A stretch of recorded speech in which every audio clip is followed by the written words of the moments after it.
আসসালামু আলাইকুম, আশা করছি সবাই ভালো আছেন। মানুষ মানুষের জন্য, জীবন জীবনের জন্য। দর্শক, আমার কাছে একজন চাচা এসেছে। চাচা কেন এসেছে, কি কারণে এসেছে, এ বিষয়ে আজকে চাচার সাথে একটু কথা বলবো। চাচা আসসালামু আলাইকুম। ওয়ালাইকুম আসসালাম রাহমাতুল্লাহ। চাচা আপনি কেমন আছেন? আমি ভালো আছি, খুব ভালো আল্লাহ রেখেছে। ভালো আছেন আপনি? জি। যে আপনি আমার কাছে কেন এসেছেন? আমি প্রতিবন্ধী, আমার একটা ছেলে তার পঙ্গ হয়েছে, আর গাড়ি চালায় সাহায্য চাই, কিন্তু আমি সংসার কোনো ব্যবস্থা করতে পারছি না। আপনাদের কাছে সাহায্য চাচ্ছি, আমার খুব অসুবিধা স্যার। আপনি কি করেন? আমি সাহায্য চাই। মানে সাহায্য তো চান, মানে আপনার পরিবারে কে কে আছে? আমরা 4 জন আছি। 4 জন আছে। আপনার ছেলে মেয়ে কয়জন? ছেলে মেয়ে 3 জন, ছেলে একজন পঙ্গ, আমি পঙ্গ। আপনার ছেলে পঙ্গু? জি, 2টা আমি পঙ্গ। ও আচ্ছা, আপনার মেয়ে আছে? মেয়ে 3টে। মেয়েদেরকে কি বিবাহ সাথী দিয়েছেন? দিছি স্যার। বিবাহ সাথী দিয়েছেন।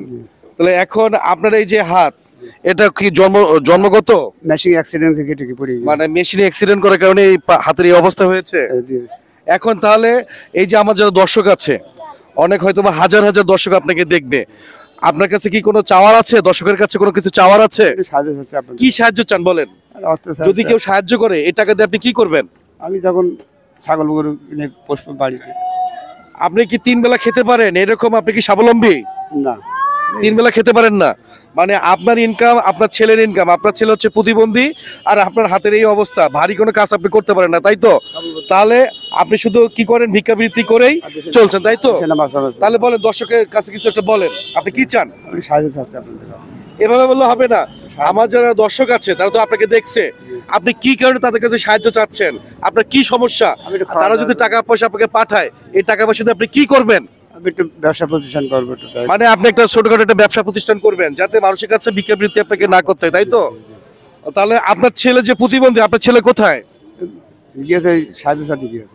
মানে আপনার ছেলে সাহায্য চাইতে গিয়েছে। গিয়েছে, তাই তো? আচ্ছা, আপনার ওয়াইফ কোথায়? আমি বাসায় গিয়েছে। বাসায় আছে। তাহলে আপনার ছেলে আর আপনি, এই দুজনেই তাহলে হচ্ছে এখন ইনকাম করেন, তাই তো, পরিবার থেকে, তাই তো? জি জি। দর্শক শুনতে পারলেন তো? আমি বাসা থেকে বের হয়েছি, বের হয়ে দেখি এই চাচা আমাকে ডাকছে। তো আমি বললাম, কেন ডাকছেন? তো চাচা বলল, বাবা, আমার সংসারে উপার্জনক্ষম কোনো ব্যক্তি নেই, আমি অসুস্থ, বললাম আমার যে হাতের অবস্থা, আমি ভারী কোনো কাজ করতে পারি না, আমার ছেলেও প্রতিবন্ধী, ছেলেও ভালো কোনো কিছু করতে পারে না, এই হাত ঠিক করতে আমার 2 লাখ টাকা লাগবে, আমার পরিবারের 4 থেকে 5 জন সদস্য, আমার একবারে দুর্বিষহ জীবনযাপন, আমি কোনো কিছুই করতে পারছি না, একটু আপনি আমাকে সহযোগিতা করেন।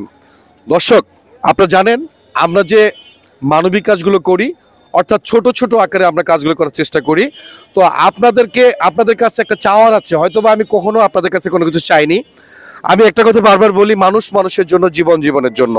চাচা বলেছে, চাচা ছোট্ট একটা ব্যবসা করতে চায়। তো দর্শক, যারা আমাদের এই ভিডিওটা দেখবেন, অর্থাৎ আমরা সবাই যেন একটু একটু করে হলেও মানবিক কাজে এগিয়ে আসতে পারি, আর আমরা যেন এই চাচার জন্য ছোটখাটো হলে একটা বন্দোবস্ত করতে পারি। দর্শক, অনেক টাকায়, অনেক পয়সায় এদিক ওদিক আপনারা নষ্ট করেন। আমি সবার কাছে একটা এক্সপেকটেশন করব, এই চাচার জন্য সবাই একটু সহযোগিতা হাত বাড়িয়ে দিবেন। তাহলে এই চাচার যদি আমরা ছোট্ট একটা বিজনেসও ধরিয়ে দিতে পারি, চাচা যদি একটু ভালো থাকতে পারে, এই প্রাপ্তিটুকুই কিন্তু আমাদের সারা জীবনের জন্য অ্যাচিভমেন্ট। দর্শক, আর কিছু বলতে চাচ্ছেন? আপনাদের দোয়া আর কি। দর্শকদের উদ্দেশ্যে কি আর কিছু বলতে চাচ্ছেন? একটু সাহায্য চাচ্ছি, যাতে আল্লাহ মানে শুধু সাহায্য চাচ্ছেন, তাই তো? আপনাদের দোয়া। তো দর্শক, এই মানুষটার পাশে একটু দাঁড়াবেন, এই মানুষটাকে একটু সহযোগিতা হাত বাড়িয়ে দিবেন, কেননা আমরা সবাই মিলে কাঁধে কাঁধ মিলিয়ে এগিয়ে যেতে চাই, বাংলাদেশকে একটি সুন্দর বাংলাদেশ রূপে তৈরি করতে চাই। তো দর্শক, ভালো থাকবেন, সুস্থ থাকবেন, এই চাচার পাশে সবাই দাঁড়াবেন এবং চাচাকে একটু হলে সহযোগিতা হাত বাড়িয়ে দিবেন। তো দর্শক, দেখা হবে অন্য কোনো ভিডিওতে, সে পর্যন্ত ভালো থাকবেন, সুস্থ থাকবেন। আসসালামু আলাইকুম।